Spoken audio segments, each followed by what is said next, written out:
Suaranya kecil, Pak. Kenapa, Pak? Slide-nya juga apa juga lagi? Suaranya kecil, Pak. Mohon maaf. Oke, Pak. Saya set dulu. Bentar ya. Sebentar, saya set dulu.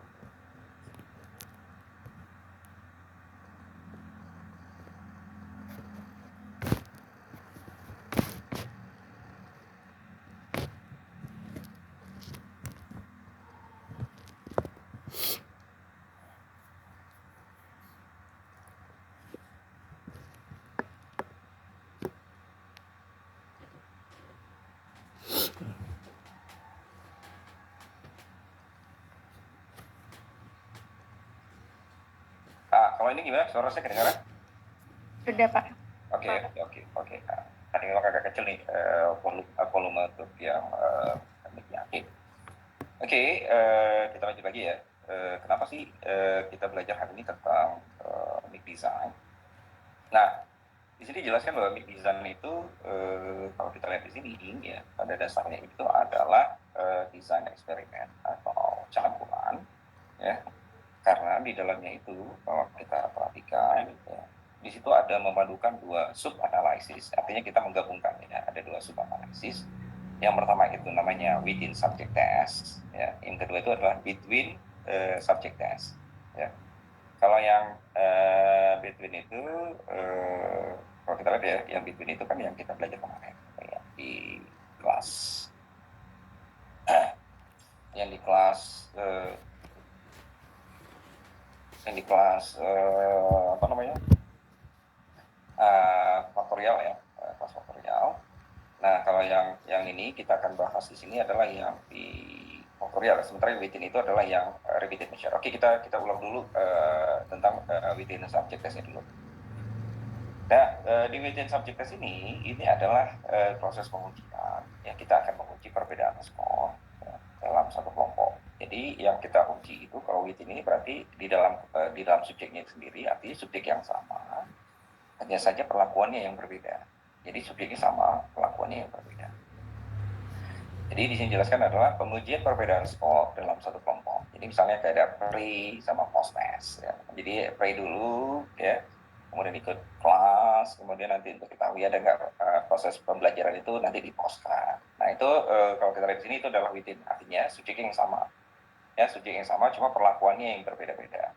Atau misalnya ya ada treatment pertama, kemudian nanti dibandingkan dengan treatment kedua, ada nggak perbedaan. Nah itu bisa kita gunakan yang within subject. Bahkan kalau kita mau buat treatment yang sampai 3 kali juga bisa ya, kalau kita gunakan yang within subject. Sementara kalau untuk yang between ya, di antara subjek itu adalah pengujian perbedaan skor ya antar kelompok. Jadi antar kelompok di sini misalnya ada kelompok yang masuk nanti kelas eksperimen, ada kelompok yang masuk kelas kelompok. Ya seperti yang minggu lalu kita bahas itu ya. Jadi misalnya kita ingin buat ada 3 kelas ya, ada kelas misalnya kelas konvensional, kemudian nanti ada kelas feedback, dan kemudian ada kelas problem solving. Nah, nanti kita bandingkan nih ketiga kelas ini. Tapi orangnya berbeda-beda gitu ya. Jadi ada 30 orang di kelas conventional, ada 30 orang di kelas feedback, dan ada 30 orang di kelas problem solving. Nah, nanti baru kita bandingkan, kira-kira nanti yang mana sih misalnya prestasi belajarnya lebih bagus, apakah yang di kelas konvensional, atau di kelas feedback, atau di kelas problem solving. Nah, yang kita bandingkan di situ ada kelompoknya. Sementara kalau yang within ini yang kita banding itu ada perlakuannya yang kita bandingkan. Ya, jadi udah mulai dapat gambaran ya, yang within itu seperti apa, yang between itu seperti apa. Nah, di mic design itu sendiri pada dasarnya adalah kita nanti menggabungkan nih, yang mana within-nya dan yang mana between-nya. Ya, prosesnya seperti itu. Maka dikatakan sebagai mic design. Ya, jadi kita menggabungkan desain within subject dengan between subject. Oke, kita bahas dulu yang pertama tuh yang between subject dulu ya. Between subject ini adalah pendekatan between subject ini adalah akan digunakan bila peneliti ini misalnya kita ingin buat studi ya, kita ingin buat studi itu kemudian kita ingin bandingkan dua atau lebih ya kelompok subjek yang berbeda. Jadi ada kelompok subjek yang berbeda. Jadi kita ingin membandingkan dua atau lebih kelompok subjek yang berbeda seperti contoh tadi itu ya. Jadi misalnya ada kelompok kelas A, kelas B, kelas C ya.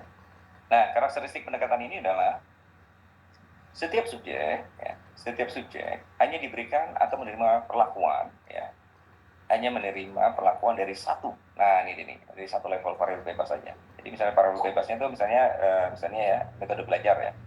Metode belajar itu misalnya variabelnya ya metode belajar. Kemudian yang levelnya apa aja? Misalnya metode belajarnya ya konvensional, feedback, kemudian satu lagi problem solving. Nah, itu disebut dengan levelnya. Level dari variabel bebas atau varians dari variabel bebasnya gitu ya. Jadi di sini dikatakan bahwa karakteristik pendekatan ini adalah setiap subjek itu hanya diberi atau menerima perlakuan dari satu level variabel bebas dan hanya satu skor dari setiap subjek yang akan digunakan untuk menganalisis hasil penelitian. Jadi cuma satu skor aja. Jadi ya skor mereka itu yang kita bandingkan nantinya pada dasarnya. Jadi misalnya kalau contohnya gini, misalnya kita nih ya peneliti ingin mengetahui misalnya pengaruh metode pembelajaran ya yang baru, artinya metode A terhadap hasil belajar dibandingkan dengan metode yang sudah biasa digunakan, misalnya metode B. Ya, jadi kalau misalnya kita buat seperti itu, jadi kita mau bandingkan metode A dengan metode B. Nah, jadi kalau kita lihat di sini dari penjelasan di sini, jadi misalnya kita ingin hasil belajar ya, jadi variabel metode pembelajaran ya memiliki dua level, artinya punya dua varian ya. Jadi kan variabel bebasnya misalnya metode belajar. Di metode belajar di kasus kita ini ada dua levelnya atau dua variasi ya. Varian pertama itu adalah metode A dan varian kedua itu adalah metode B, atau level satunya adalah A, level 2 itu adalah metode B. Nah, kemudian menggunakan pendekatan between subject design, peneliti akan mengacak sampel yang telah ditentukan menjadi dua kelompok. Kemudian setiap kelompok itu akan menerima perlakuan dalam salah satu level atau dalam satu varian dari variabel metode pembelajaran. Jadi misalnya kita ada 90 orang atau misalnya 60 orang ya. 60 orang itu nanti kita acak gitu ya, kita random aja. Jadi nanti kita random 30 masuk di kelas A, 30 orang lagi nanti masuk di kelas B. Ya. Jadi mengacak sampel yang telah ditentukan menjadi dua kelompok, kemudian setiap kelompok menerima perlakuan dalam salah satu level dari variabel metode pembelajaran. Jadi poinnya di between subject ini adalah pada dasarnya adalah perbandingan hasil belajar yang dilakukan dengan menggunakan hasil analisis adalah perbandingan di antara skor ya, yang berasal dari dua atau lebih kelompok subjek yang berbeda. Jadi itu poinnya kalau between ya. Jadi kita membandingkan skor di antara dua atau lebih kelompok ya, di mana nanti perbandingannya ya perbandingannya itu nanti kita lihat nanti hasil bandingnya seperti apa. Jadi nanti yang dilihat itu adalah rata-ratanya ya, dari rata dari satu kelompok A nanti dibandingkan dengan kelompok B atau dibandingkan dengan nanti dengan kelompok C. Itu kalau kita lihat ya between subject. Oke, sebelum kita mulai masuk ke yang within subject, ada yang dikomentari berkaitan dengan between, silakan ya. Kalau ada yang mau ditanyakan tentang between, silakan aja. Kalau ada yang masih belum dapat gambaran apa sih between itu, silakan ya. Gak usah ragu-ragu untuk bertanya. Silakan. Kalau ada yang komentari. Ada. Silakan ya. Kalau mau komentar atau bertanya, silakan aja. Berkaitan dengan yang kita bahas ya pada hari ini.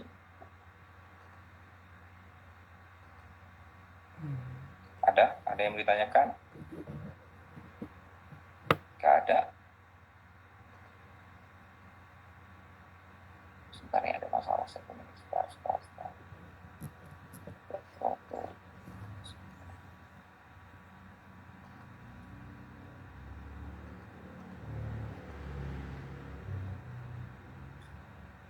Ups, pas lah.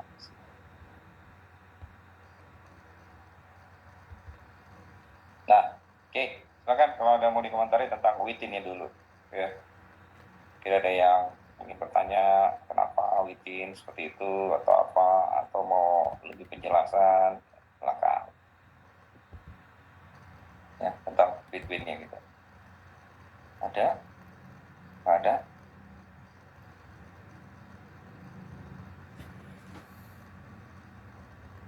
ada ya? Oke, kalau nggak ada kita lanjut ya. Berarti kalau nggak ada kita lanjut. Sekarang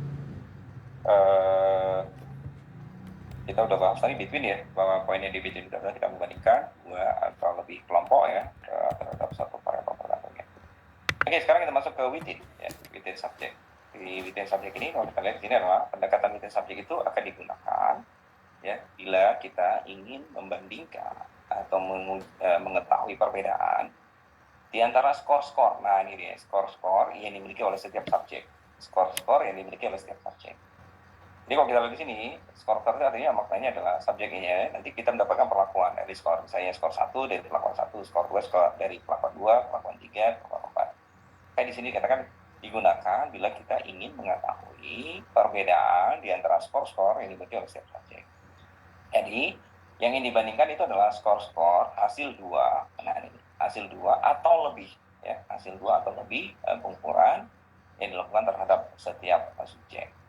Nah, kalau di within ini, kalau cuma 2 kelompok aja, kita nggak perlu pakai ANOVA, repeated measure, ya. Cukup kita gunakan dites yang pair comparison. Ya, biasanya dites pair comparison cuma kita bandingkan ada 2 kelompok. Kita mulai nanti perlakuan 1 sama perlakuan 2, kemudian kita bandingkan. Ya, biasanya seperti itu. Kalau kita gunakan yang 2 kelompok, dalam 2 kelompok, berarti yang within subjeknya kita gunakan dites yang pair comparison. Tapi kalau misalnya kita ingin menggunakan lebih daripada 2 kelompok, maka kita bisa gunakan pendekatan general linear model, ya, di ANOVA-nya. Oke, kemudian lagi di dalam within subjek, ya, setiap subjek, nah lihat ini, poinnya di sini, setiap subjek itu menerima perlakuan, dalam setiap level yang terdapat pada variabel bebas.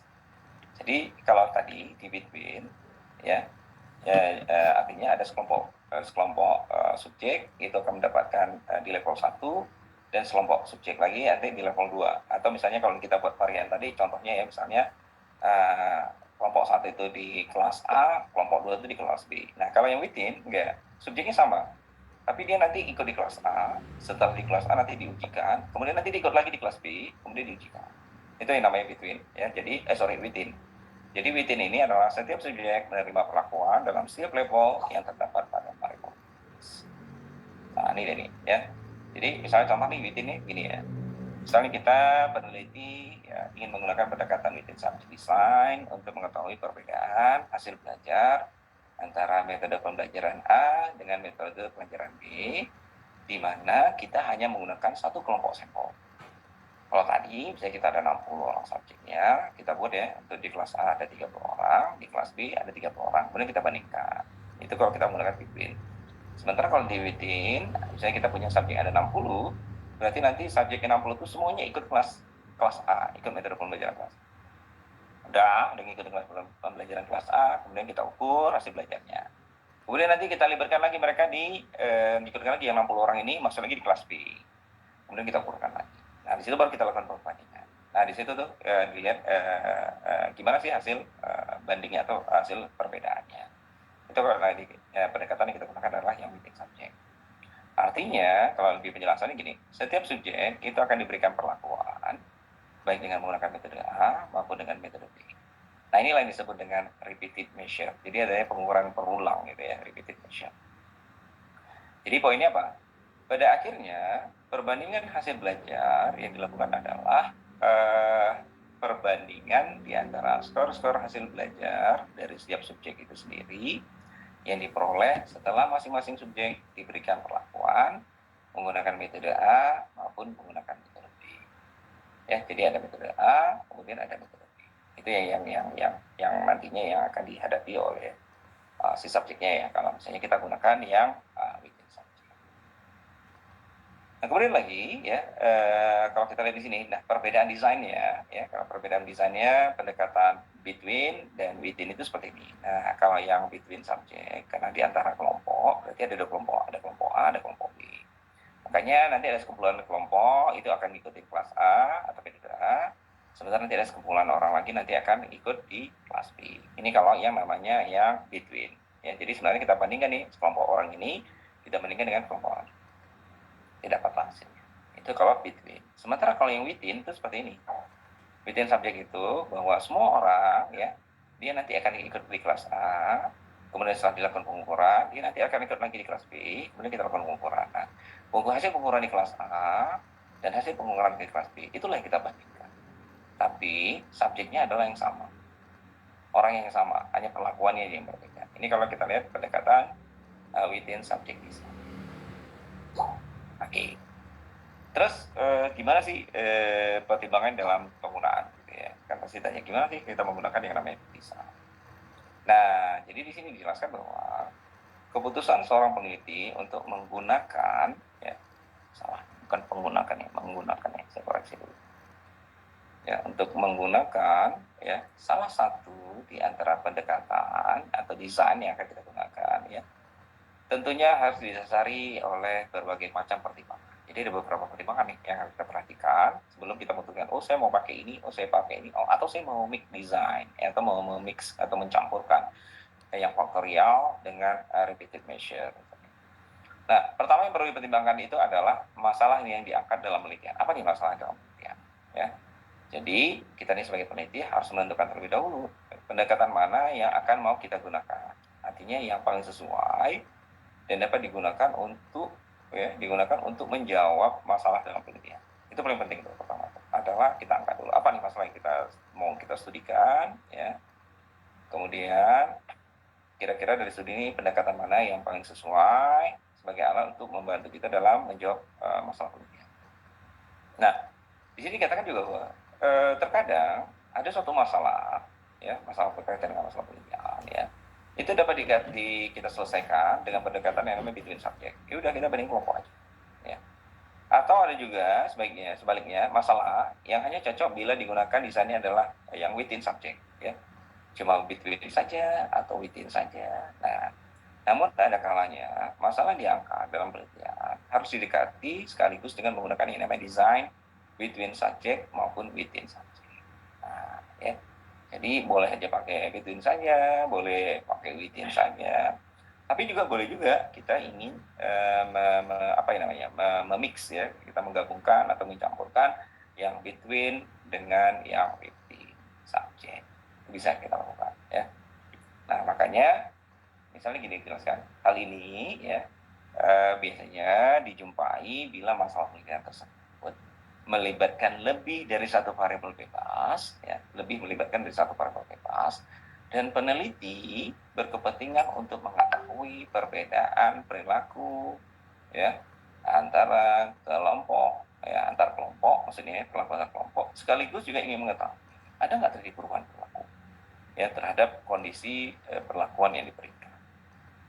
Ya, jadi poinnya nggak cuma mau tahu tentang perbedaan antar kelompoknya juga, tapi ingin lihat ada nggak terjadi perubahan, ya, perubahan perilaku ya terhadap kondisi perlakuan yang diberikan, ya. Nah, jadi dalam hal ini peneliti, ya, dapat menggunakan yang namanya desain campuran atau yang disebut dengan mix design, ya. Jadi mix design itu adalah suatu desain yang mencampurkan pendekatan between subject dengan pendekatan within subject.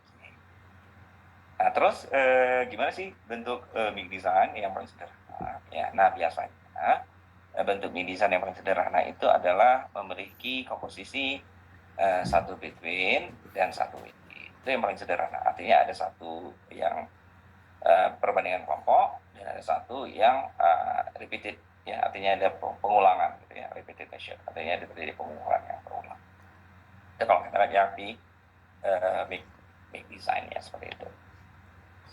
Nah, misalnya contoh komposisi yang paling sederhana, ya, kalau kita lihat di sini yang hanya melibatkan satu between subject dan satu within, misalnya gini. Misalnya contoh, ya, kalau kita lihat desain ini meliputi campuran satu variabel bebas between subject yang kita sebut dengan variabel A, ya, yang between ini variabel A, kemudian yang within ini adalah variabel B, sehingga variabel A, ya, variabel A itu variabel bebas. Ya, bebas A itu memiliki A level atau memiliki variannya. Ya, A level itu tergantung nanti, ya. Ada A level A1, A2, A3. Sementara nanti yang variabel B, ya, itu memiliki B level, ya, B1, B2, B3. Nah, kalau seperti ini bentuknya, maka format desainnya one between dan one within itu seperti ini desainnya. Inilah ini. Jadi kalau kita lihat di sini, ya, di sini ada variabel A, ini kita sebut dengan between, karena ada kelompok A1, ada kelompok A2, ya, subjeknya ada ini. Sementara yang disebut dengan within-nya yang ini nih. Ada perlakuan B1, B2, B3 sampai selanjutnya. Nah, inilah jadi kalau kita lihat desainnya, kalau kita menggunakan pendekatan big design. Nah, konsekuensinya juga nanti pada saat kita mengentry data di SPSS, dia modelnya seperti ini juga datanya kita masukkan. Berarti nanti kita buat di sini ya di data SPSS-nya itu ya, ini di pertama ini adalah kelompok bandingnya, kemudian nanti perlakuan 1, perlakuan 2, 3, 4. Nah, persis seperti ini nanti kita desain. Yang kita gunakan dalam penyusunan datanya. Karena akan beda ya penyusunan datanya kalau kita gunakan seperti minggu yang lalu kan. Minggu lalu kan kita bahas yang faktorial ya. Faktorial itu kan kita ya sesuaikan aja apa yang dibandingkan gitu ya. Jadi kita membuat kelompok-kelompoknya. Kalau ini kita lihat nanti perlakuannya, perlakuan 1, 2, 3. Nanti bisa dilihat di data SPSS-nya. Oke, nah ini penjelasan di sini ya. Dari tabel 1 itu dapat kita lihat bahwa variabel A atau yang kita sebut dengan between. Nah ini A ini between. Kenapa dikatakan between? Dia ada kelompok A1, A2, A3. Dan ini ada kelompoknya. Ya, maka kita ini ada subjek kelompok 1, ini subjek kelompok 2. Ya, nanti subjek kelompok 3, 4, 5 sampai seterusnya. Oke. Jadi dari tabel 1 dapat diamati bahwa variabel A atau between subjek ya menjadi baris. Nah, dia jadi baris. Kenapa dikatakan baris ini? Kalau kita lihat kan dia jadi baris itu ya. Nah, atau row, dan variabel B within itu menjadi kolom. Ya, jadi kolomnya. Nah, pengaturan ini sangat dianjurkan karena itu akan mempermudah peneliti dalam mengamati perubahan perilaku ya setelah menerima perlakuan. Jadi, sebagaimana dalam desain-desain yang lain, data penelitian dengan menggunakan big design ya, itu dapat kita analisis dengan menggunakan ANOVA. Jadi prosedurnya kalau kita lihat di sini ya, prosedur pengoperasian ANOVA-nya kalau dalam one between dan one within subjek adalah kalau kita lihat di sini perbedaannya adalah dengan prosedur yang biasa digunakan dalam desain faktorial. Ya, kalau kita mau lihat yang between-nya nanti kita hitung di faktorialnya, sementara kalau yang within-nya itu nanti kita lihat di repeated measure. Oke, sebelum kita masuk lebih jelas ya, atau lebih detail, ada boleh komentari dulu nggak? Silakan ya kalau ada komentari sebelum saya jelaskan seperti apa sih big design itu sendiri. Paling tidak biar dapat gambaran gitu ya. Oh ini seperti ini, oh ini seperti ini, supaya nggak bingung nantinya. Silakan ya kalau ada mau komen. Pak, izin bertanya Pak. Silakan. Sebenarnya saya belum begitu paham dari tabel itu maksudnya apa ya Pak? Secara gambarannya. Tabel yang mana ini? Yang iya Pak. One between dan one within ini ya? Iya Pak. Oke, misalnya gini, contoh ya, misalnya kita mau buat contohnya kasusnya gini. Jadi kita misalnya membuat riset ya, riset kita misalnya kita mau buat tentang studi hasil belajar ya, studi hasil belajar, misalnya studi hasil belajar misalnya kelas statistik ya. Oke, di kelas statistik itu di kita tuh misalnya ada 2 kelas atau 3 kelas ya, ada 3 kelas dan jumlah mahasiswanya itu ada 90. Oke. Di kelas A yang pertama, itu ada kelas yang misalnya ya, kelas yang ini kita anggap yang kelas pertama ini adalah kelas yang konvensional. Di kelas konvensional ini nanti ada 30 anak yang ikut kelasnya. Kemudian di kelas konvensional, kemudian kelas problem solving, ya, atau feedback, nanti di sini ada 30 anak juga. Gitu. Oke. Kemudian nanti yang berikutnya, itu ada 30 anak juga yang ikut di kelas problem solving. Metode belajarnya ya. Jadi ada 30 anak di sini ikut konvensional, di sini 30 anak ikut yang feedback, di sini ikut 30 anak ikut kelas problem solving. Sudah. Nah, ini ya, ini perlakuannya. Jadi nanti ada yang ikut kelasnya di pagi hari, ada yang ikut di siang hari, ada yang ikut yang di malam hari. Itu tuh maksudnya gitu. Jadi kita mau lihat nanti ya. Pertama, kita akan bandingkan dari metode belajarnya. Metode belajar, ada nggak perbedaan belajar dari kelas A, kelas B, kelas C, di mana subjeknya berbeda. Nah, tetapi perlakuannya, semua subjek itu ngikutin kelasnya. Maksudnya, semua subjek ngikutin waktu atau jadwalnya, bisa di pagi hari, di siang hari, atau di sore hari. Kan makanya tadi kan di penjelasan di sini kan, kalau kita lihat di sini, ini penjelasannya. Tambah ya. Jadi, kalau kita lihat di sini, ya. Misalnya, saya studinya gini, ya. Peneliti melibatkan lebih dari 1 variabel bebas dan peneliti berkepentingan untuk mengetahui perbedaan perilaku antar kelompok. Jadi di kasus kita tadi, perbedaannya yang mana nih, perbedaan perilaku yang mana?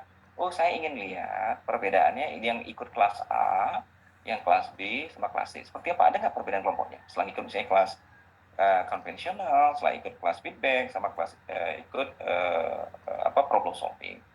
Terus, sekaligus saya ingin mengetahui perubahan perilaku. Perubahan perilaku kondisinya seperti apa? Kondisinya misalnya dia nanti ikut di kelas pagi hari, kemudian dia ikut nanti di kelas siang hari, kemudian dia ikut di sore hari. Terus kita mulai nih, ada nggak sih perbedaannya kalau ikut di kelas siang hari, di sore hari, atau di siang hari sama di malam hari? Jadi subjeknya yang sama, tetapi kelasnya yang berbeda. Itu loh, kalau kita lihat ya penjelasannya di sini. Tapi sih nanti ini penjelasannya akan lebih detail lagi, ada contoh ya yang di simulasi ya. Tapi nanti di ini nih di slide 16 ya. Tapi nanti ya saya sorry, bukan di slide 16 ya. Di contohnya nanti di slide 19 ya. Ini ada contoh, udah langsung masuk ya. Tapi nggak apa-apa deh, nanti saya lebih detailkan lagi. Tapi konsepnya seperti itu dulu. Ya. Penjelasannya seperti itu, bahwa kalau kita lihat di sini pada dasarnya yang kita bandingkan itu misalnya metode belajarnya. Ya. Itu di mana metode belajar itu setiap orangnya kelompoknya berbeda-beda. Artinya orang ada 30 orang ikut kelas A, ada 30 ikut kelas B, dan ada 30 di kelas C. Nah, itu yang between-nya. Nanti kita bandingkan kelas mana sih yang lebih bagus ya? Apakah kelas A, kelas B, atau kelas C. Nah, kemudian kita mau tahu apakah ke semua orang ini ya, baik orang di kelas A, di kelas B, di kelas C, itu semuanya ikut nih perlakuannya. Ini disebut dengan perlakuannya nih, yang repeated, yang diulang-ulang ya. Dikatakan sebagai ulang. Kenapa dikatakan ulang? Pertama dia ikut di pagi hari, nanti kita tes di pagi hari. Kemudian nanti dia ikut di siang hari, kita tes lagi di siang hari. Kemudian di malam hari, kita tes lagi di malam hari. Ada nggak perbedaan? Itu yang mau kita lihat. Itu makna dari within-nya. Maka ini disebut dengan one between, one within. Kebetulan kalau di sini kan cuma yang between-nya kan one within-nya cuma satu nih. Kebetulan yang variable aja, gitu ya.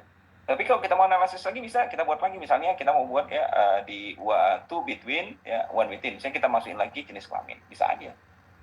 Ya berarti nanti di variabelnya ini kita buka lagi, ada lagi masuk yang namanya jenis kelamin. Nanti kita buat lagi di sini nih.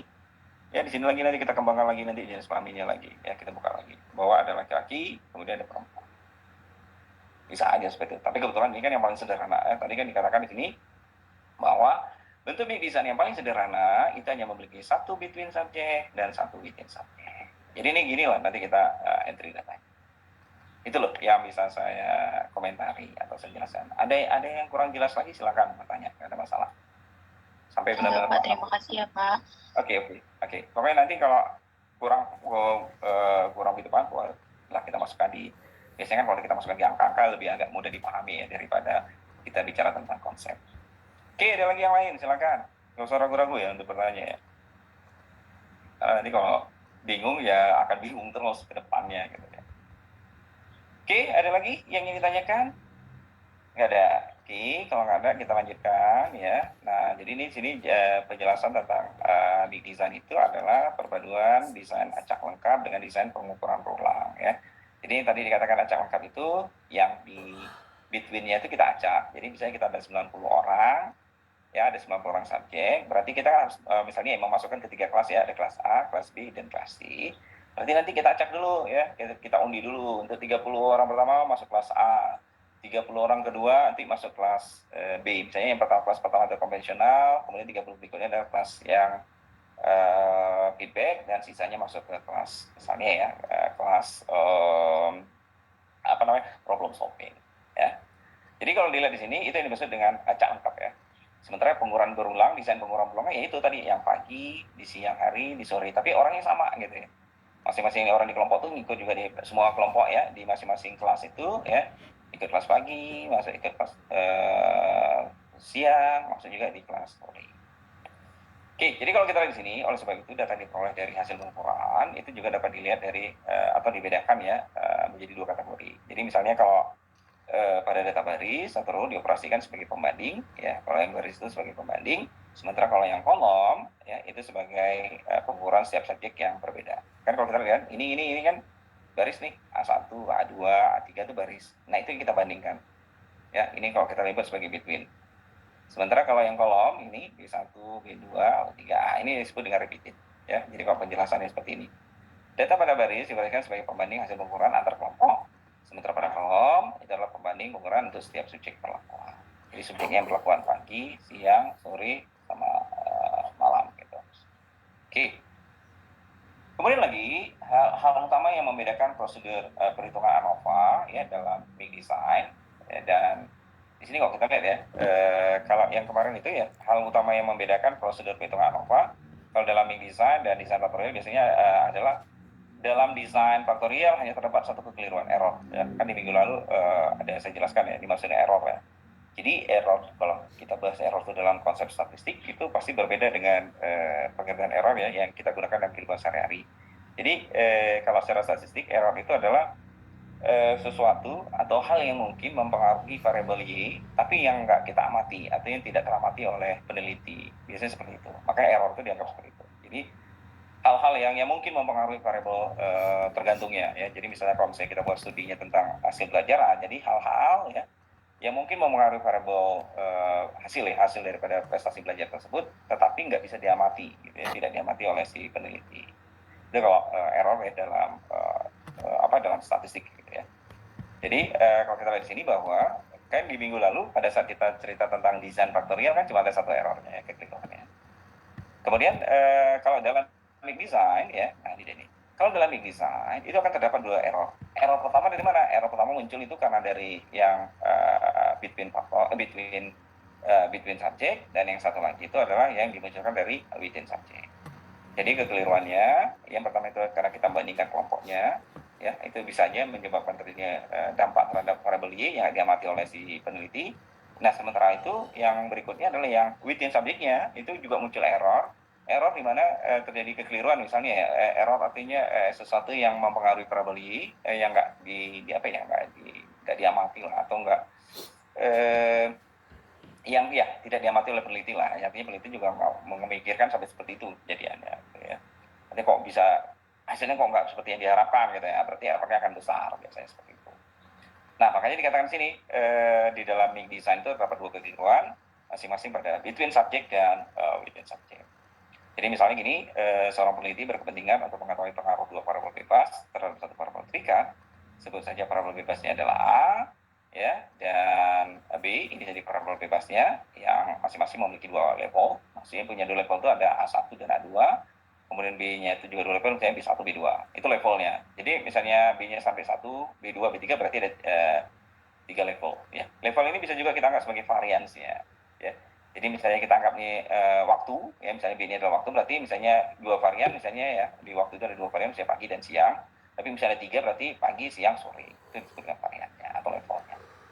Nah kemudian ya, bila yang digunakan adalah desain faktorial, maka prosedur perhitungannya adalah seperti tampak pada tabel 2. Sementara bila digunakan adalah one within subject, maka prosedurnya ada pada tampak tabel 3. Nah kalau kita belajar minggu lalu kan, kita ini nih yang desain faktorial ya. Desain faktorial itu kita hanya bandingkan ini antar kelompoknya aja gitu ya. Antar kelompok, kemudian kita lihat nanti antar barisnya, misalnya ya kita ingin lihat prestasi belajar dikaitkan dengan metode belajar dan jenis kelamin ya. Berarti yang metode belajarnya adalah antar kelompoknya, jenis kelamin nanti antar barisnya. Kemudian nanti kita mau lihat ada nggak sih interaksi antara metode belajar dengan jenis kelamin ya. Kita minggu lalu kita udah belajar tentang interaksi.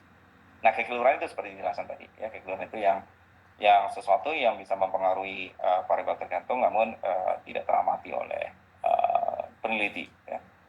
Nah ini kalau yang kita gunakan yang desain faktorial. Sementara kalau kita gunakan yang one between dan one within, nah ini seperti ini. Jadi nanti kita lihat dulu between, berarti ini antar kelompok in between-nya ya. Kalau kita lihat nanti di sini ada nggak muncul? Kita ada nggak ya bedanya antara kelompok 1, kelompok 2, dan kelompok 3 ya. Kemudian nanti yang within. Nah, within juga kita lihat nanti. Within kalau kita lihat sih kolom.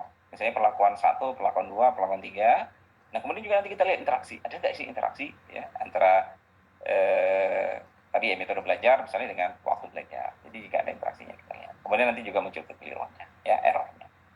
Ini kalau kita lihat desain ya hasilnya. Jadi nanti kalau kita menggunakan yang one between dan one within ya, nanti akan muncul tabelnya seperti ini. Jadi yang pertama kita analisis dulu, nanti kita lihat ada nggak dari kelompoknya ada perbedaan nggak dari kelompoknya. Kemudian dari perlakuan ada perbedaannya nggak. Kemudian kita lihat ada nggak interaksinya antara kelompok dengan perlakuan gitu ya. Jadi nanti kan kelihatan. Kalau ada interaksi ya seperti minggu lalu kita menghitung ya pada saat kita membahas tentang faktorial design. Ya. Nah, sekarang ya kita buat contoh nih misalnya gini. Ya, tapi sebelum kita masuk contoh, ada yang mau dikomen dulu nggak? Silakan. Saya lebih suka nih ada komen gitu ya. Kan lebih enak nih kalau ada komen kan artinya kelasnya ada interaksi gitu ya, nggak cuma saya sendiri aja gitu loh. Silakan. Ya, kalau mau ditanyakan lagi, silakan.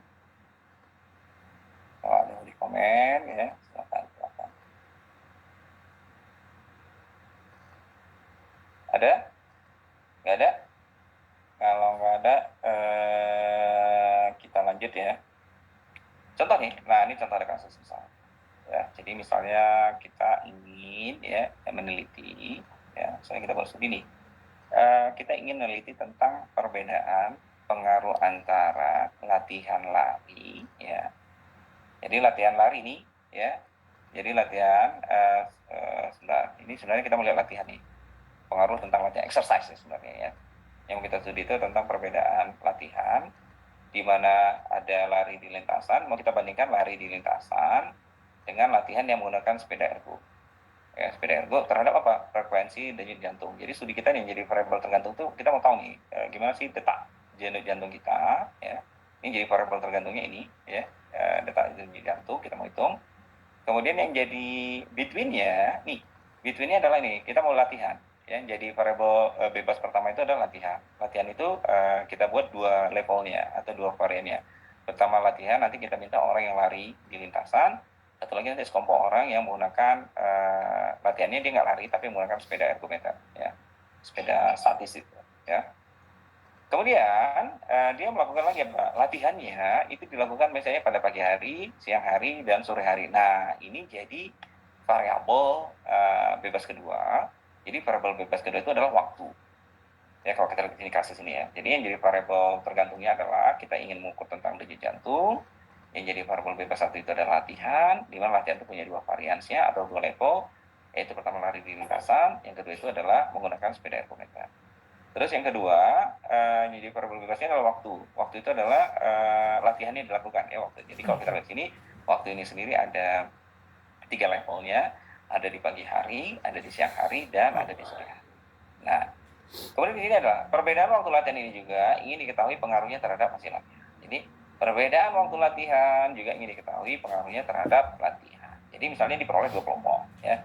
Jadi dalam studi ini misalnya kita punya 30 sampelnya ya. Jadi ada 30 sampel, kemudian kita acak. Kita acak menjadi 2 kelompok ya, ada 15 orang kalau kita lihat ya. Ada 15 orang ikut di misalnya lari di lintasan, kemudian ada 15 orang yang mengikuti tim menggunakan latihannya adalah menggunakan sepeda. Kemudian setiap subjek itu berlatih pada pagi hari, di siang hari, dan di sore hari. Nah, kan kita udah kelihatan nih ya. Jadi kalau tadi ya berkaitan latihan, latihan itu dibagi ada 2 levelnya. Yang pertama adalah lari di lintasan, terus yang kedua itu adalah latihan dengan menggunakan sepeda ergo. Kemudian tiap subjek itu berlatih, ya. Berlatih itu berkaitan dengan waktunya. Jadi ada di pagi hari, kemudian ada di siang hari, dan ada di sore hari. Ya, seperti itu. Nah, jadi desainnya seperti ini. Itu gambarannya. Ya, jadi kalau kita lihat di sini, bentuk latihannya, ya tadi ini adalah lari di lintasan, yang ini adalah menggunakan sepeda ergo. Oke.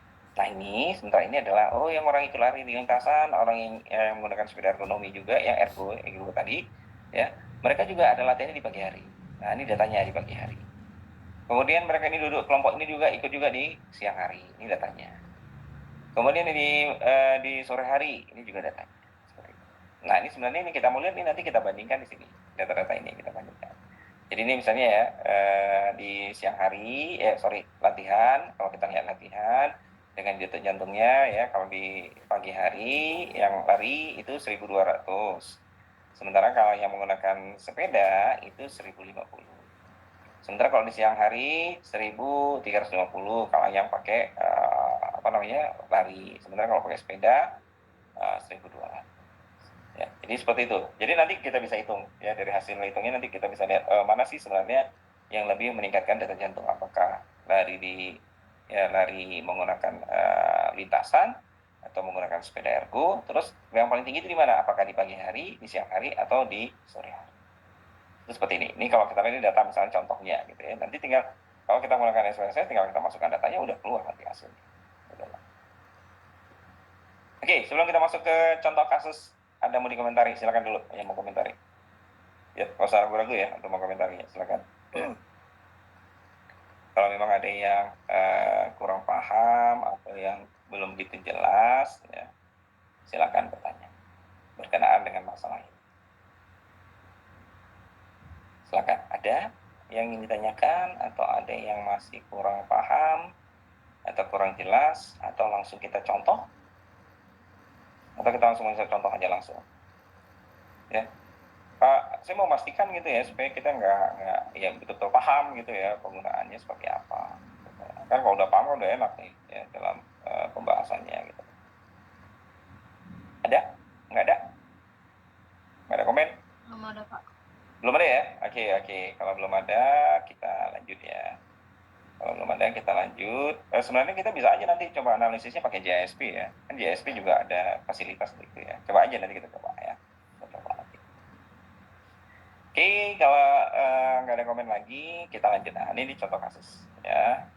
Tolong pakai data yang lalu ya, minggu lalu. Karena data minggu lalu tuh banyak tuh yang bisa kita gunakan semuanya gitu ya. Kecuali nanti kalau di minggu depan pada saat kita belajar tentang ANOVA, nanti datanya beda sendiri. Nanti saya kirimkan lagi datanya. Tapi kalau yang data yang saya kasihkan itu kita bisa gunakan untuk faktorial dan repeated measure juga bisa, ataupun juga untuk yang make design juga bisa kita gunakan.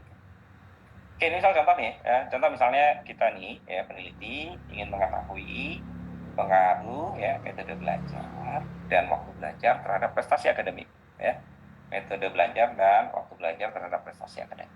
Nah, dalam penelitian ini, kalau kita lihat adalah peneliti itu membagi metode belajar itu dalam 3 model, ya. Ini dalam 3 model belajarnya. Itu ada model belajar konvensional, kemudian ada model belajar feedback, dan ada model belajar problem solving. Ya, sama seperti yang saya jelaskan tadi, ada konvensional yang biasa-biasa saja, yang feedback itu ya dikasih komen lah ya oleh pengajarnya, sementara yang problem solving ini dikasih tugas-tugas saja. Nah, sementara itu waktu belajarnya dibagi menjadi 4, ya, ada di pagi hari, di siang hari, di sore hari, dan di malam hari. Nah, seluruh subjek ya itu diikutkan ke dalam waktu belajar pagi, siang, sore, dan malam hari. Nah, kalau di sini ada penjelasan ya. Seluruh subjek penelitian diikutkan dalam seluruh subjek. Nah, berarti ini kita udah langsung ini within berarti. Tapi kalau misalnya nggak ada penjelasan seluruh subjek, jadi misalnya sementara waktu belajar dibagi hanya 4, itu pagi, siang, sore, dan malam hari, tanpa ada kata-kata seluruh subjek, nah berarti kita menggunakan faktorial. Artinya menggunakan ANOVA yang between subject. Yang ANOVA TWI, yang faktorial aja, kalau tanpa ada penjelasan ini, seluruh subjek. Tapi kalau misalnya ada penegasan lagi bahwa seluruh subjek diikutkan ke dalam waktu belajar pagi, siang, sore, dan malam, nah berarti ini adalah disebut dengan make design. Kenapa dikatakan make design? Karena untuk waktunya itu yang dilakukan adalah repeated, pengulangan. Artinya semua subjek itu akan mengikuti kelas pagi, kelas siang, kelas sore, dan kelas malam.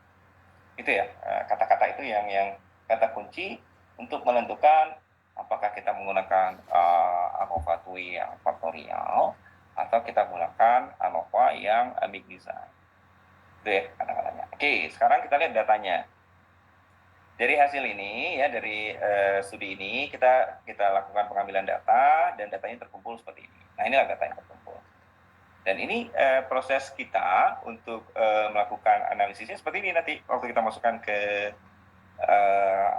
ke SPSS ya. Jadi di sini nanti metode instruksinya tadi ya kita masukin ada 1 konvensional, 2 itu tadi feedback, dan kita terhadap problem solving ya. Jadi ini ada subjeknya yang ikut di kelas A, ini subjek yang ikut di kelas B, dan ini ada subjek yang ikut di kelas C. Kemudian ya kan mereka diuji ya time of testnya ya, waktu pengujiannya misalnya di pagi hari ini skornya ya, kemudian di siang hari ini skornya, di sore hari ini skornya, kemudian di malam hari ini skornya. Oke, terus gimana nih kita lakukan analisisnya? Nah, cara menggunakannya ya sudah pasti ya, cara menggunakan kalau kita gunakan SPSS ya. Jadi di SPSS itu nanti kita pilih yang kita klik tuh analyze, sama kayak di minggu lalu ya pada saat kita bahas tentang faktorial. tetap kita ambil yang analyze, kemudian kita pilih general linear model. Nah, setelah kita klik di general linear model, baru kita pilih yang repeated measure, ya, biasanya keluar seperti ini. Nah, kalau kita lihat gambarnya seperti ini. Oke, ini saya ini deh nih. Nah, ini deh nih, ya. Nah, jadi kalau kita gunakan SPSS, kita klik di sini nih, ya, kita klik analyze, kemudian kita pilih yang namanya general linear model, ya. Kalau waktu kita belajar minggu lalu yang di faktorial, ya, kan di faktorial itu kan kita pilih yang ini nih, ya, univariat ya. Kalau di faktorial itu kemarin kan kita pilih yang univariat, ya. Kita pilih ini univariat, yang univariat untuk yang faktorial. Sementara untuk yang mixed design kita gunakan repeated measure. Oke, kemudian kalau yang multivariat ini kalau kita gunakan MANOVA. MANOVA itu pada dasarnya sama nih dengan yang kita belajar minggu lalu nih, yang faktorial. Hanya saja kalau yang di univariat ini variabel tergantungnya cuma satu, ya. Variabel tergantungnya cuma satu, maka disebut dengan univariat. Kalau yang multivariat ini variabel tergantungnya ada dua, maka disebut dengan multivariat. Tapi sama nih, modelnya sama nih, ya, untuk faktorial.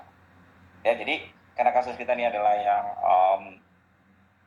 mixed design, ya, jadi mixed design kita klik aja repeated measure. Sudah, kalau kita klik repeated measure-nya nanti ya muncul seperti ini. Ya, jadi nanti di sini ada kalau kita lihat nanti kan diminta nih within subjeknya itu yang faktornya apa. Jadi yang within subjek itu apa? Kalau misalnya di kasus kita kan tadi kan pagi, siang, sore, malam gitu ya. Oh, berarti waktu pagi. Terus ditanya lagi, oke, kita tulis misalnya waktu atau time. Terus ditanya ada berapa levelnya? Levelnya tadi yang variannya kan ada pagi, siang, sore, dan malam. Berarti ada 4. Ya udah tinggal kita add. Oke, coba ya kita sekarang kita masuk ke SPSS-nya aja langsung ya. Bentar, saya masuk dulu ke SPSS-nya. Sebentar ya. Kita coba ke SPSS-nya. Saya tutup dulu deh ininya. Oh, sorry. Saya tutup.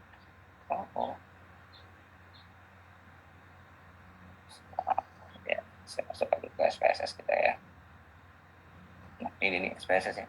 Kelihatan data saya punya SPSS? Kalau punya juga dibuka nggak masalah. Ya. Kelihatan, Pak. Kelihatan ya. Ini deh nih. Kita gunakan datanya ini nih.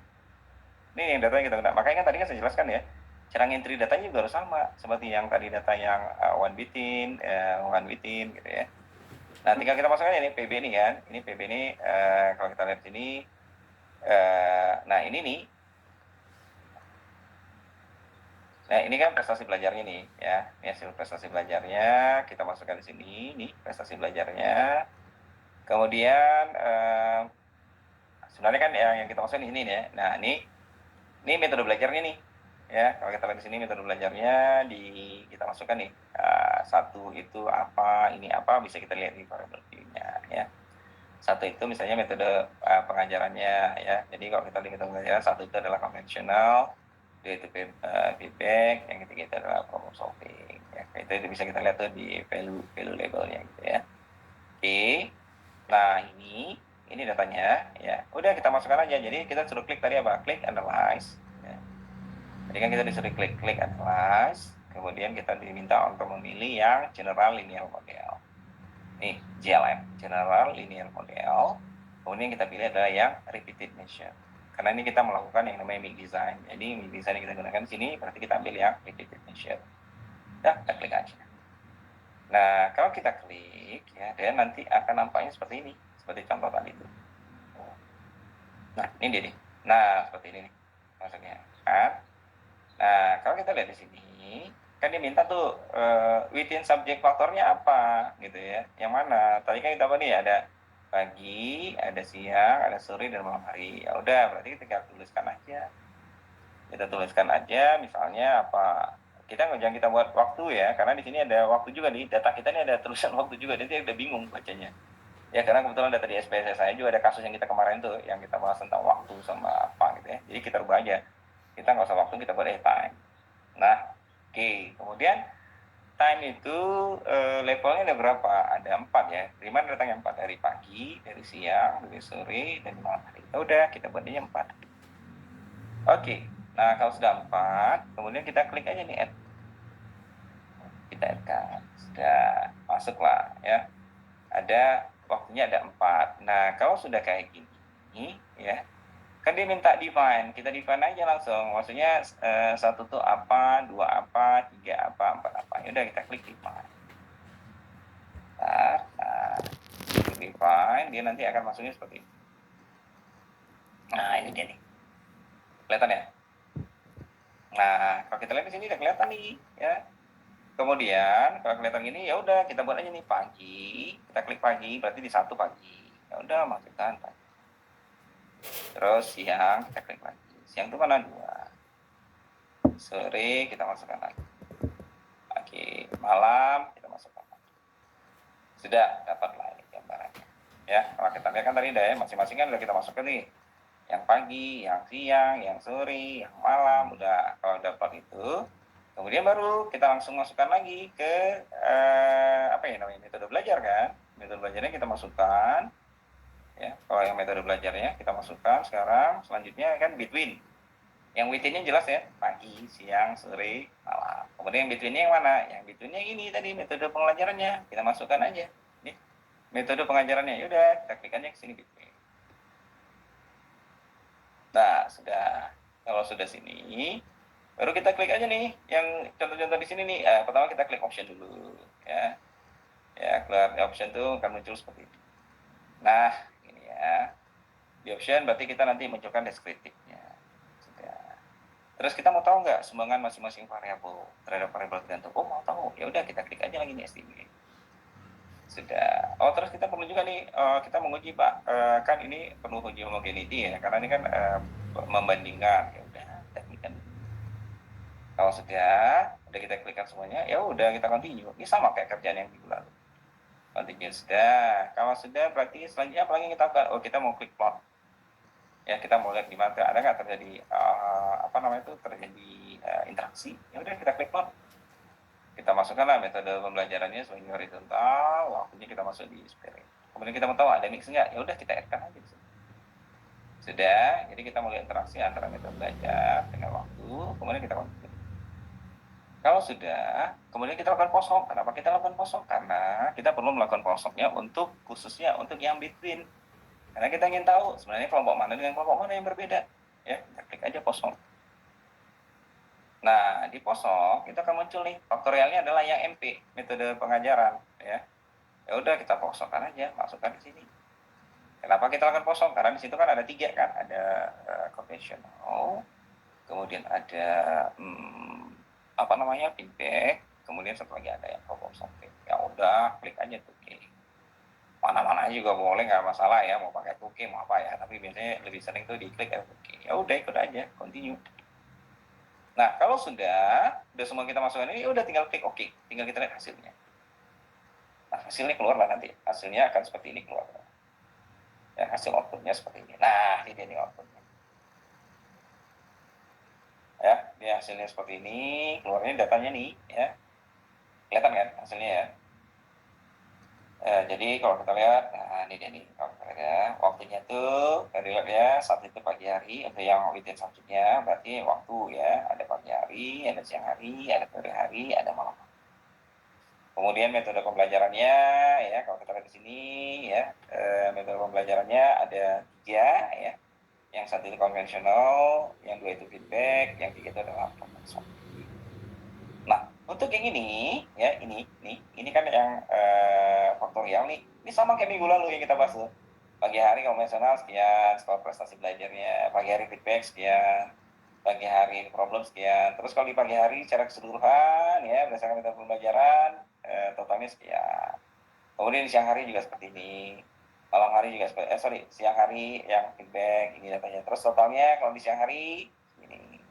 Kemudian nanti yang sore hari konvensional sekian, kemudian nanti malam hari sekian, ya. Kemudian totalnya sekian, yang malam hari juga sekian total, ya.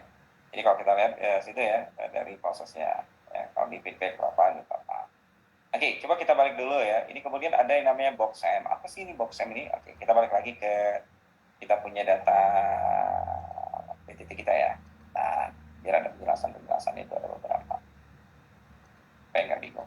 Nah, ini tadi ya, kita udah masukkan ya datanya. kita tulis time, kemudian kita klik levelnya ada 4, kita add-kan, ya, kemudian masuk ini, kemudian kita define, ya. Ini kita klik pagi, siang, sini masuknya sudah. Kalau sudah baru kita masukkan ke variable bebas yang between subject-nya, ya. Nah, metode belajar ini sudah, kita eksperimenkan, sudah, masukkan MP ini, kita pilih descriptive estimate ini sudah, kemudian kita kosongkan ini hasilnya yang mau 2K silakan aja, nggak ada masalah, ya. Nah, udah keluar datanya. Sama ya, pagi tadi waktunya ada 4, ada pagi, siang, sore, dan malam. Kemudian yang between subjeknya itu metode pengajarannya 1 konvensional, 2 feedback, 3 problem.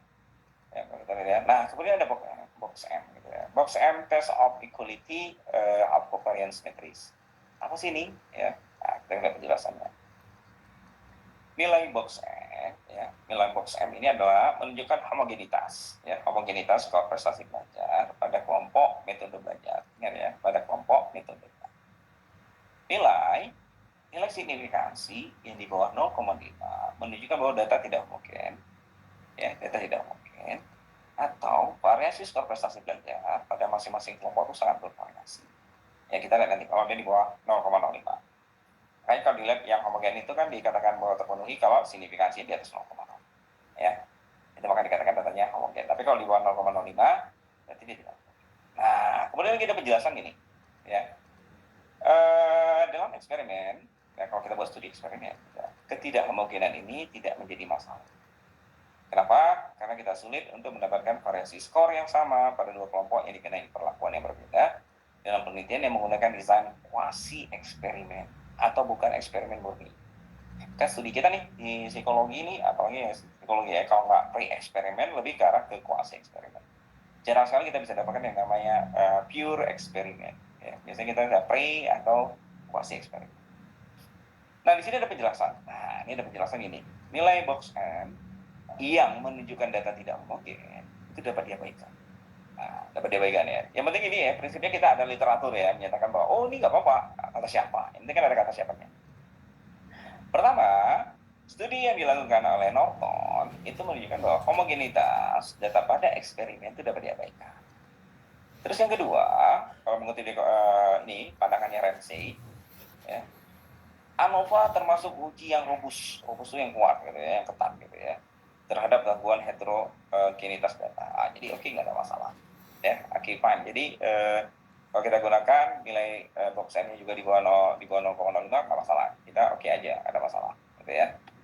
Oke, jadi setelah ini ya kita balik lagi, kita lihat data ya, kita lihat data lagi. Ini bolak-balik nih. Nah, tadi kita lihat box M-nya, coba kita lihat. Box M-nya ini kan kita lihat ya, signifikansi di bawah 0,05. Ya. Ini nilainya ini kan 0,048, berarti kan kecil pada 0,05. Berarti kan datanya signifikan, sehingga kan kita akan datanya tidak homogen. Ya, data kita nggak homogen. Tapi tadi udah ada penjelasan ya dari Norton, studinya Norton, kemudian juga pendapatnya Ramsey, ya, katakan bahwa ANOVA itu robust ya, dibuat dan ketat. Jadi no problem lah kalau data kita tuh nggak homogen gitu ya. Oke, selanjutnya apa lagi? Nah, kemudian kita ada lihat nanti ini ada namanya kita lihat sini ya, ada Mauchly test of sphericity. Apalagi nih? Nah, kita lihat lagi. Data Mauchly test of sphericity itu apa penjelasannya? Nah, ini box M sudah, ya, kita penjelasannya. Sekarang Mauchly test of sphericity. Ini tadi kan muncul nih hasil kita ya. Kita yang ya, kalau yang tadi ya ini adalah yang within-nya ya. Kalau yang box M tadi itu yang between-nya, kalau ini yang within-nya. Kalau kita lihat itu yang khusus ya. Nah, tadi ini yang box M ini kan kalau kita lihat ini tidak homogen itu, ini pada masing-masing kelompok. Berarti kan ini ke between-nya ya. Yang box M itu ke between-nya, sementara yang Mauchly ini ke within-nya. Ya, kita lihat itu ya. Untuk ujinya. Apa penjelasannya? Kalau kita lihat di sini Mauchly-nya kan sekitar 0,05. 0 nilainya. Kalau kita lihat chi-square-nya sekian, berarti sangat signifikan. Apa maksudnya? Coba kita baca. Penjelasan. Lihat Mauchly test of sphericity pada tabel di atas. Berikut interpretasinya. Jika hasilnya tidak signifikan, ya, jika hasilnya tidak signifikan atau signifikansinya di atas 0,5, harus melihat baris sphericity assumes pada tabel di bawahnya. Ya. Jadi kalau dia tidak signifikan, kita lihat tabel bawahnya. Ya, tabelnya di bawah. Langsung kita harus melihat pada sphericity assume ya, pada tabel ya. Jika hasilnya signifikan kecil pada 0,05, berarti kita harus lihat baris di greenhouse geyser, kita pakai Hohenfeld atau lower bound. Di antara ketiga ini, ini kata leh ya. Pilih aja yang greenhouse geysernya sebagai datanya. Oke, coba kita lihat sekarang ya. Data dari Macaulay-nya seperti apa. Kita balik lagi ke hasil data kita tadi. Ini bolak-balik ya. Itu tadi uji asumsi ya. Jadi ada box M itu untuk asumsi between antar kelompoknya. Macaulay ini adalah untuk yang within-nya, uji asumsi untuk within-nya. Oke, sekarang kita lihat sekarang. Nah, di Macaulay ya, kalau kita lihat sini, nah ini nih Macaulay-nya nih ya, time-nya kalau kita lihat ya, untuk waktu itu chi-square-nya 34, sekian, signifikansi. Berarti sangat signifikan. Kalau sangat signifikan, tadi dibilang apa? Kalau dia sangat signifikan, disuruh sama leh, pilih aja yang greenhouse geyser. Tapi kalau datanya di sini tidak signifikan, kita pilih langsung yang sphericity assume. Jadi untuk kita, data kita melihat hasil analisis kita pilih yang mana? Untuk lihat hasil uji, kita pilih yang ini, yang greenhouse geysernya. Coba kita lihat di greenhouse geysernya, sebenarnya kan sama aja hasilnya kan. Cuma karena ini asumsi yang harus terpenuhi bahwa kita harus gunakan yang ini, ya sudah kita lihat lah. Min-nya F-nya adalah 18.740, signifikansinya 0.00. Berarti kita bisa jelaskan bahwa dari sisi waktu itu ada perbedaan yang sangat signifikan. Kita bisa langsung bilang seperti itu ya, bahwa ada perbedaan yang sangat signifikan berkenaan dengan waktu. Ya, nanti tinggal kita lihat aja di data. Sebenarnya waktu itu yang mana sih lebih bagus untuk belajar? Apakah di pagi hari, siang hari, atau sore hari, atau di malaman? Oke. Kemudian lagi kita lihat nih. Untuk ini nih.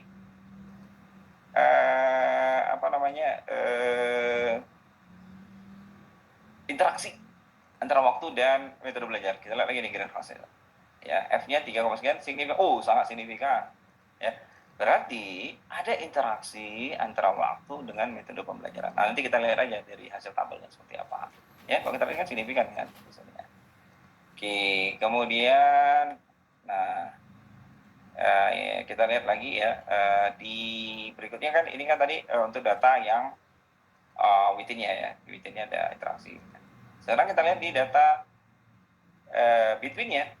Ya, kalau kita lihat data between kan ini nih, MP-nya nih, metode belajar. Kita mau tahu nih, ada nggak perbedaan metode belajar dengan berdasarkan hasil prestasi belajar berdasarkan metode belajar. Kalau kita lihat di sini, ya, F-nya 7, sekian. Signifikansi, sangat signifikan. Berarti ada perbedaan prestasi belajar berdasarkan metode belajar.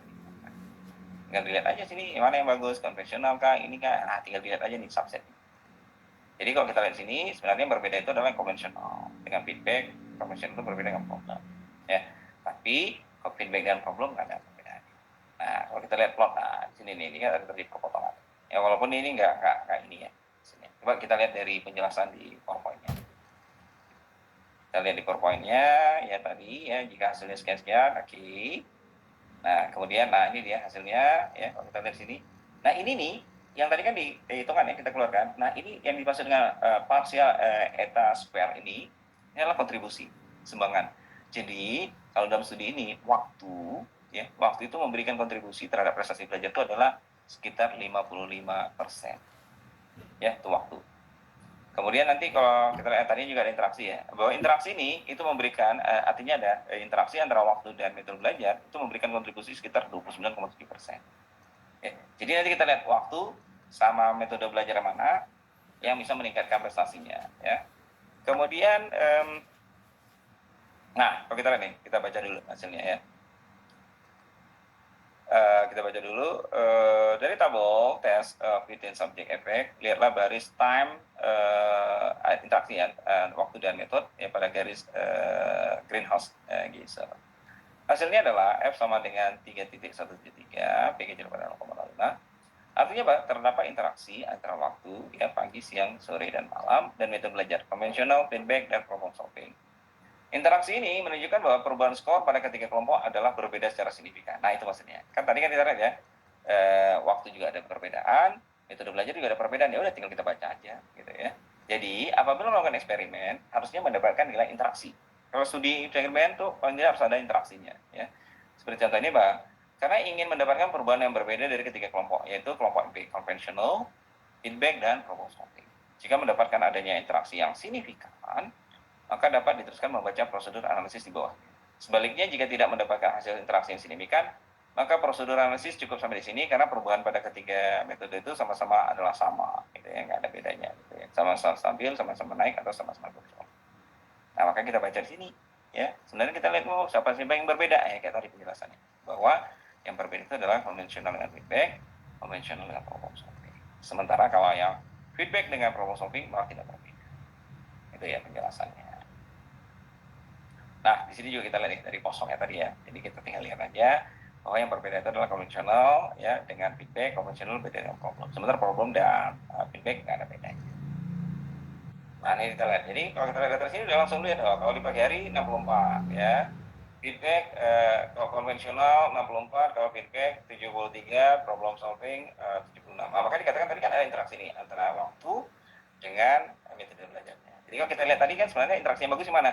Bagusnya dalam belajar di pagi hari, dan metode belajar yang bagusnya digunakan adalah setidaknya adalah yang menggunakan pendekatan program.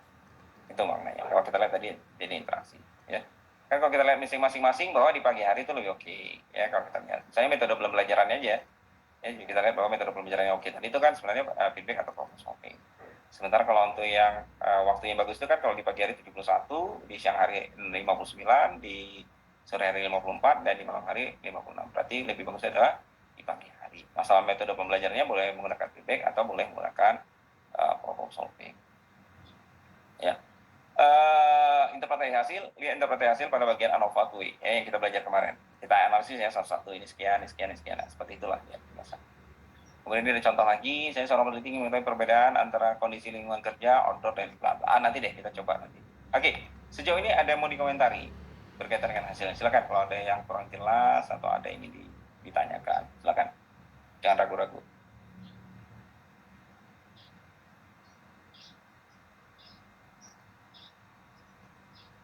Ada yang mau ditanyakan? Nggak ada, atau bingung mau nanya apa? Sebenarnya nggak bingung kan? Kan jelas itu bahwa kita mau lihat ada within-nya, ada between-nya. Pada dasar itu aja sih sebenarnya. Terus kita melihat, oh benar nih, hasil eksperimen atau studi yang kita lakukan, walaupun ini misalnya pre-eksperimen atau quasi-eksperimen, menunjukkan bahwa ada interaksi. Jadi kita bisa menjelaskan bahwa kalau kayak gitu lebih bagus kita gunakanlah, boleh menggunakan metode pembelajarannya misalnya feedback atau menggunakan problem solving, tapi bagusnya di pagi hari. Kenapa? Ada interaksi. Ada interaksi waktu dengan metode belajar. Ya. Tapi kalau yang paling juga Bu, ya udah deh Ibu kalau pakai konvensional, ya silakan aja di pagi hari juga oke. Karena ada interaksinya gitu. Dibandingkan kalau misalnya pakai konvensional misalnya di malam hari atau di siang hari itu malah hasilnya juga jelek. Seperti itu. Ya. Kalau untuk penjelasan di bagian ANOVA faktornya ya, yang faktoral lihat di minggu lalu lah kita bahas satu gitu ya. Pagi sekian, sore sekian, ini terus metode belajar A, B, C seperti itu. Itulah kita detail kan. Kan semakin kaya datanya kita punya, kita analisis kan artinya kita banyak pengetahuan yang bisa kita sharekan lah. Misalnya studinya seperti ini. Jadi kita bisa share hasil studi kita, di kesimpulan tuh banyak yang bisa kita munculkan gitu ya, berkenaan dengan interpretasi hasil. Oke. Kemudian ini ada misalnya contoh lagi ya, mudah-mudahan ada datanya di situ ya. Saya seorang peneliti ingin mengetahui perbedaan pengaruh antara kondisi lingkungan kerja outdoor dan indoor dengan stres kerja. Jadi misalnya kalau kita lihat studi ini, ya pada dasarnya yang jadi variabel tergantung itu adalah stres kerja, jadi variabel tergantung. Ya. Kemudian studinya dia melihat nih kondisi lingkungan kerja, oh berarti ada outdoor, ada indoor. Nah ini jadi pertama, jadi variabel bebasnya satu itu misalnya kondisi kerja. Kemudian variabel bebas kedua itu misalnya dikatakan sih para pekerja mengikuti shift. Ini nih, para pekerja mengikuti shift pagi, sore dan malam. Ini berarti jadi variabel bebas kedua, berarti berkaitan dengan shift kerja ya. Shift kerja ini buat ada pagi, ada sore dan ada malam hari. Berarti ini kalau datanya seperti ini, kita analisis adalah menggunakan make design. Ya. Oke, coba kita lihat datanya ya. Ada nggak data dari kita? Sebentar, saya cek dulu datanya. Kita gunakan yang data tadi. Oh, bisa tutup dulu. Ya, kita gunakan data tadi. Ada nggak ya ini?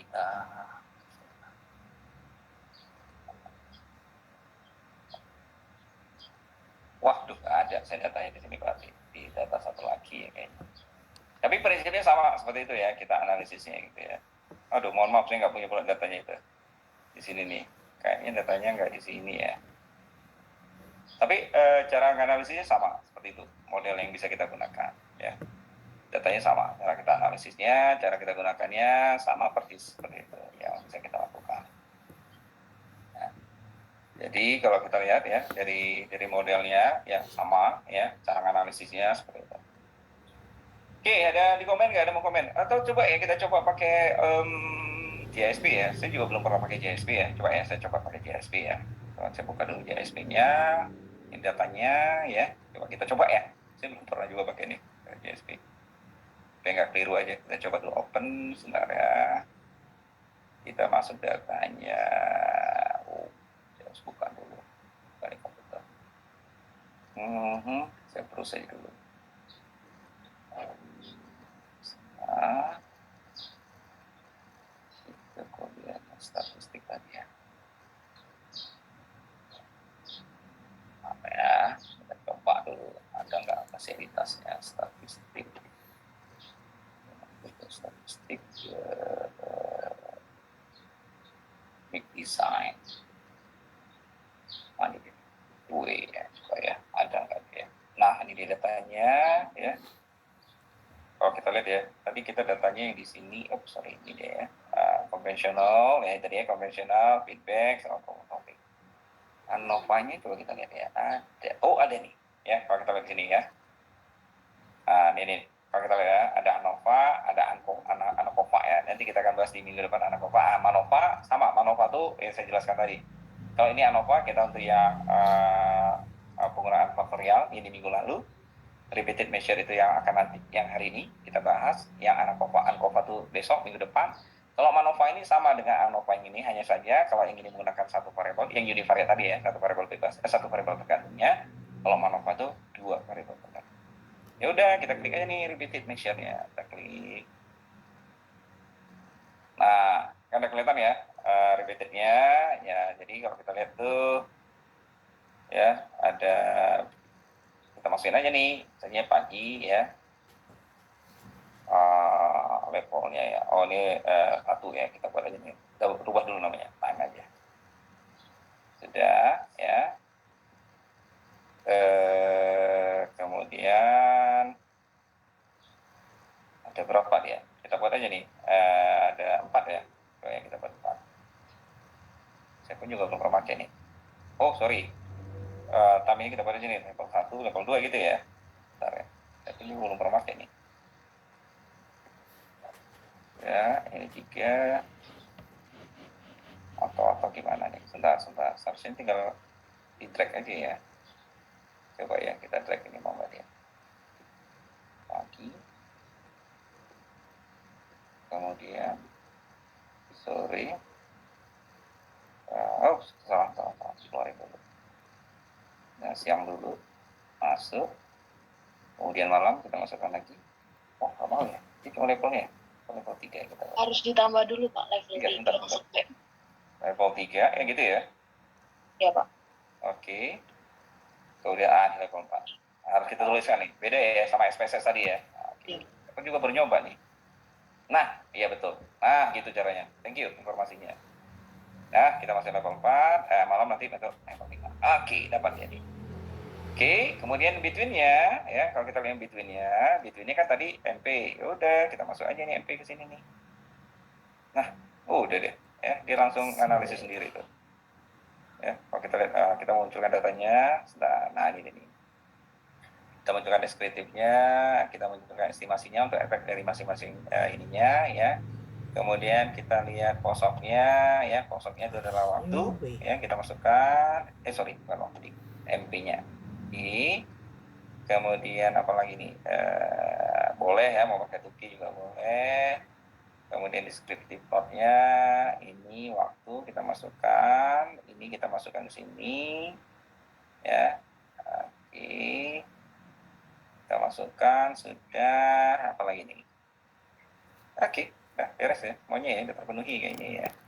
Post hop-nya sudah. Oh, asumsi teksnya tadi ya, sphericity-nya kita masukkan, kita homogeneity-nya kita masukkan, sphericity correction-nya nanti tinggal diterapkan aja apa.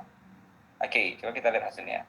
Nah, ini dia nih ya, waktu tadi signifikan sama ya tadi ya. Nah, signifikan. Waktu juga ini ada interaksinya, sama kan 18.740 sama. Kemudian mobilitas velocity langsung violated ya. Dia kan 0P ini, tapi nggak masalah. Ya, walaupun disusulnya violated, kita nggak ada masalah. Karena kenapa jadi violated? Karena P-nya kan juga 6,05 kan, seharusnya dia harus di atas, tapi nggak masalah kan. Jadi di MP-nya juga terlihat itu ada perbedaan signifikan, ya sama nih hasil deskriptifnya, ya level 1, level 2 ini pagi siang sorenya sama. Ini berarti ini tadi tinggal kita rubah ya, level itu kita buat pagi, ini kita buat siang, ini kita buat sore, ini buat malam. Ya, ini saya juga berapa kali pakai ini JSP. Jadi ini tadi waktu kita tuliskan level-level tuh, bisa aja kita ketik langsung harusnya pagi, siang, sore, malam. Ya, tadi saya nggak. Nah ini kemudian interaksinya, ya. Kemudian kita lihat nih masing-masingnya. Tadi ada moklinya, ya sangat signifikan, ya. Jadi kita gunakan aja yang greenhouse gas. Nah ini lihat tadi. Ini kalau menggunakan GISP. Ya, bentar aja nih kalau pakai GISP nggak lama ya. Klik, nah apa selesai. Oke deh, itu aja deh yang bisa saya sampaikan deh untuk hari ini. Kecuali ada yang bertanya. Ya, kalau ada bertanya dilanjut. Kalau nggak ada yang bertanya, ya udah kita selesaikan aja kelas kita. Ada komen? Atau ada yang ingin tanyakan? Nggak ada. Cukup jelas? Izin Pak, saya mau bertanya. Nah, jadi tadi untuk penggunaan correction yang home to K itu sebenarnya kita punya syarat khusus nggak Pak untuk penggunaan correction yang sphericity correction itu Pak? Oh, sphericity tadi ya? Nah, kita balik lagi. Itu kan ada beberapa Pak. Boleh itu kan ada beberapa jenis. Sebenarnya mau pakai yang mana aja sih gak ada masalah sih. Cuma kan kita selalu berasumsi kan selalu punya referensi ya. Contohnya tadi di sini ya. Yang mana tuh tadi topiknya sudah. Nah, yang di sini ya. Ini maksudnya kan? Bukan? Iya, Pak. Nah, kan ada yang ngomong nih, ada yang merekomendasi nih. Ya udah, karena ada yang merekomendasi pakai. Pada prinsipnya mau pakai greenhouse juga nggak masalah, pakai Hyun juga nggak masalah, pakai lower bound juga nggak masalah. Kenapa nggak ada masalah? Ya, kalau kita lihat hasilnya tetap aja sama F-nya. Ya, saya mau pakai yang Hyun punya ya. Hyun juga 18 titik ke 74. Ya, dia punya sumbangan juga sama. Saya pakai lower bound juga cuma pakai ISO. Cuma karena ada yang memberikan referensi, ya pilih saja garis greenhouse laser yang seperti yang direkomendasikan oleh gitu. Ya udah kita ikut aja. Sama juga kayak tadi kan, kita misalnya, saya mau pakai yang kosongnya, pakai yang mana, pakai Tuki, pakai mana, itu sama aja hasilnya nggak ada masalah gitu. Ya, kalau Tuki kenapa? Udah kebiasaan aja sih, rata-rata kalau kosong selalu ininya acuannya pakai Tuki. Ya udah kita klik Tuki. Walaupun kita pakai yang lain, hasilnya juga tetap juga sama. Ya, jadi mau pakai Hyun juga boleh, mau pakai lower bound juga boleh. Saya tulis aja ini karena saya baca tuh ada live itu dan founder bilang ya udah pakai ini aja katanya. Walaupun kalau kita lihat kan hasilnya juga sama nih, 18 juga. Cuma ini kan kita harus diasumsi namanya ya. Kalau misalnya dia signifikan, Mekeli-nya, kita nggak bisa pakai yang sphericity assume. Kita harus ambil lah yang greenhouse, ya, yang bawahnya lah gitu ya. Walaupun kalau hasilnya juga tetap sama gitu, 18.740 sama aja. Gitu. Ya, hasilnya tetap sama. Tapi ini kan sebagai salah satu asumsi lah bahwa harus kita penuhi dulu asumsi. Itu loh yang bisa saya komentari terhadap pertanyaan. Oke, gimana? Cukup jelas? Enggak? Oke, cukup. Oh, jelas cukup. Oke, lanjut. Silakan, ada lagi yang lain? Ada yang lain lagi? Enggak ada? Kalau nggak ada, kita cukupkan ya. Minggu depan deh kita bahas lagi tentang ANACOPA.